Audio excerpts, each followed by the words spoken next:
Walter Alva was a quietly relentless archaeologist in northern Peru when, in 2006, his team peeled back millennia of windblown sand at the El Brujo archaeological complex and made a discovery that would shatter assumptions about power in the ancient Andes. What emerged from Huaca Cao Viejo was not a nameless offering or a looter's scatter of potsherds. It was the almost intact tomb of a Moche woman, richly adorned, tattooed, and surrounded by the trappings of authority, a find that read like a challenge to established narratives. Context matters.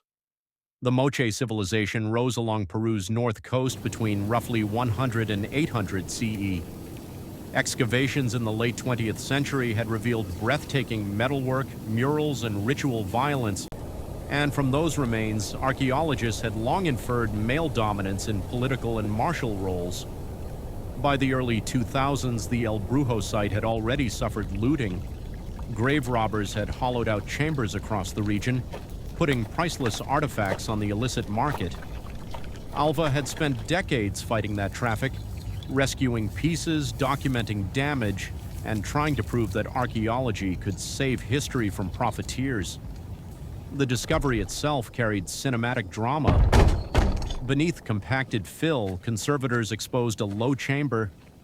Inside lay the body of a woman, about 25 to 30 years old, wrapped in textiles with copper, gold, and silver ornaments arrayed like armor. She had a headdress, a scepter-like object, and ceramics placed with ceremonial precision.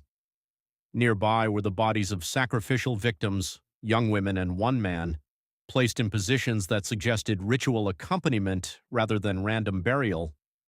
Most striking of all were preserved designs on soft tissue, clear evidence of tattooing on her arms, images reproduced later by conservators and used to argue for her distinct, potent identity.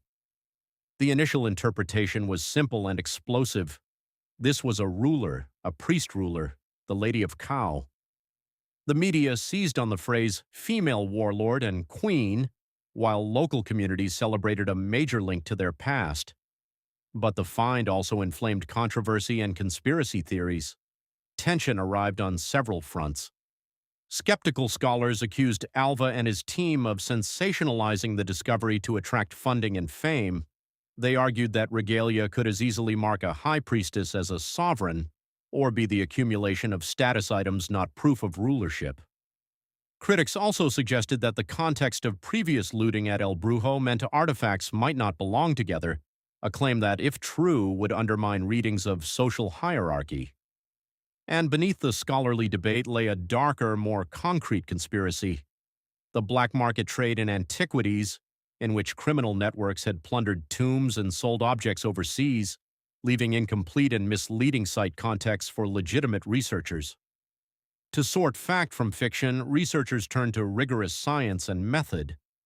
Radiocarbon dating and stratigraphic analysis placed the burial firmly within the Moche horizon. The arrangement of grave goods, the scale and symmetry of the chamber, and the sacrificial victims in situ argued strongly for a single, intact burial event rather than a hodgepodge of looted material. Forensic examination and CT imaging documented the tattoos and healed cranial deformation common in elite Moche individuals. Conservation teams cataloged metallurgy and textiles, comparing styles and manufacturing techniques with securely excavated Moche assemblages. Slowly, the weight of evidence favored the interpretation that this woman occupied a position of rulership or elite ritual authority. But the conspiracy of looting remained real and menacing. Alva's public battle had shown how easily the past could be stolen and dispersed, and how narratives could be reshaped by what appeared on the market. International pressure, stricter export controls, and collaboration between Peruvian authorities and museums abroad reduced some trafficking. Local museums were strengthened to keep finds close to the communities that produced them. Today, the Lady of Cao rests in a museum near Trujillo. Her discovery forced historians to rethink gender in Moche society and to accept that rulership could take forms that earlier models had missed.